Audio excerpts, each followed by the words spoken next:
Hello everyone, welcome in to the first episode of my Vault Hunters 118 tips and tricks series. I'm going to be covering a lot of different topics ranging from beginner all the way to advanced. We'll also be providing cool assets and tools throughout the series, starting with some clean features you can use in game to remember all the Vault Altar items. Let's get right into it. We'll be starting this one off with world creation. Here we have overworld difficulty settings, whether to allow cheats or not. I recommend enabling it. We also have more world options if you'd like to change to the Skyblock version of the mod pack. If you want a nice seed to start with, Terralith has a seed gallery you can visit to choose from. Link will be in description below. So loading into our world, we're greeted by the new Vault Hunters Guidebook. There's plenty to read and discover in here, and there's even a handy search function. Make sure to use this if you have any questions or queries about the game. You can also press escape and change your in-vault difficulty. Enabling cheats in world creation allows you to change game rules. Some useful ones for new players are vaultAllowWaypoints and vaultCasualMode. To enable those, change their values to true or use the command found in the video's description. In Vault Hunters, we have a basic Minecraft start. Get wood, make crafting table, craft wood pick, upgrade it again, find diamonds.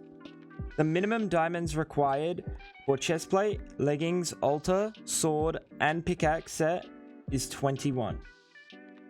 Now I prefer sword in vaults because fast moving or baby mobs are pretty easily missed, and the sword's attack speed makes that a little less punishing. Some notable items to prepare for your first vault include the sack. Crafted with 7 flax and 1 string, this neat item could hold 9 stacks of items inside.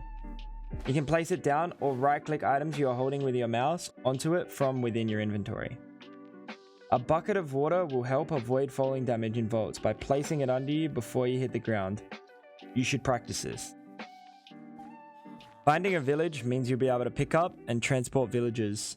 Sneak plus right-click will grab the villager and turn them into an item. You want ones without professions so that you can make them into whichever you need. Once we're home, we're going to place some lecterns and the villagers. This will turn them into Librarian Villages. These villages have plenty of trades. What we want are enchanted books. Pressing C by default will cycle their trades. Mending is a good enchant for our tools, but chances are we replace our armor before mending's needed there. Silk Touch is handy. We'll be able to pick up any vault ores and bring them into the overworld to process them. Efficiency is super useful because we'll need to break mob spawners at times. Try to get efficiency 5. Unbreaking 3 is the most universally useful. It can go on almost anything. Make sure you remember to put it on all your vault gear. Feather Falling 4 gives passive fall damage reduction. Very useful.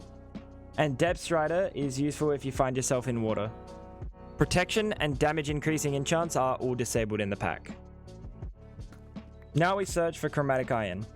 Chromatic Iron spawns anywhere under Y level -32. Chromatic Iron cannot generate exposed to air, so strip mining or exploring through water caves is your best bet. In the first version of the pack, they only spawned in intersections of chunks, however, that is fixed in the latest update. Fortune works on Chromatic Iron. You will need at least 3 Chromatic Iron to get into your first vault. 2 for the altar, 1 for the crystal. Vault Stone can be found under Y level -5 and spawns in large geodes. This can be exposed to air, so just explore caves and you'll be good. There's a 10% chance to get a chipped Vault Rock each time you mine Vault Stone without Silk Touch. You need at least 4 of these for your first crystal. Make sure to mine 2 obsidian while you're in the caves for your altar recipe. Now that we're home, we can smelt Chromatic Iron and finally craft ourselves a Vault Altar. Place that down and craft a Vault Rock as follows. Right-click the altar while holding the Vault Rock to unveil your first altar recipe. Collect up all your required items and throw them out of your inventory towards the altar. The altar will suck them in and complete its recipe. All we need to do now is give it a redstone pulse and we'll be given our first completed crystal. Next up, we craft ourselves a portal. To activate the portal, right-click the frame while holding your vault crystal. Similar to the nether portal, it can be a variety of shapes. However, the vault portal can be made with a couple different blocks. Vault cobblestone, vaultstone, and polished vaultstone work. Chiseled vaultstone and bumbo chiseled vaultstone do not work as of current release. Healing in the vault is disabled, so you need to find an alternate method of healing in the form of golden apples from various chests in the overworld, or brewing healing potions using golden apples. Both these recipes are modified, so you will need to find golden apples regardless.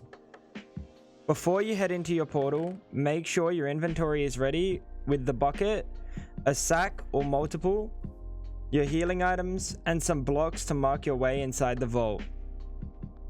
While I plan on doing a separate guide video for running vaults, here are some quick tips for your first vault. Make sure you place blocks at the entrance of each room so you can easily find your way back. Explore rooms in a straight line so you have a simple route to follow out. Avoid allowing many mobs to spawn at once. Take it slow and try to clean the points of interest one at a time.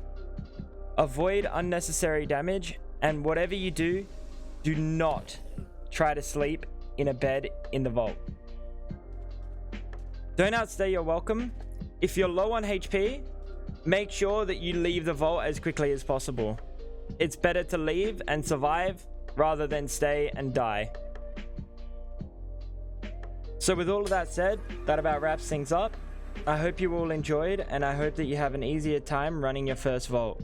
I'd like to take this time to share these images you can import into your world using the camera mod. These pictures give a visual representation of the items that can be in your altars from level 0 to level 5.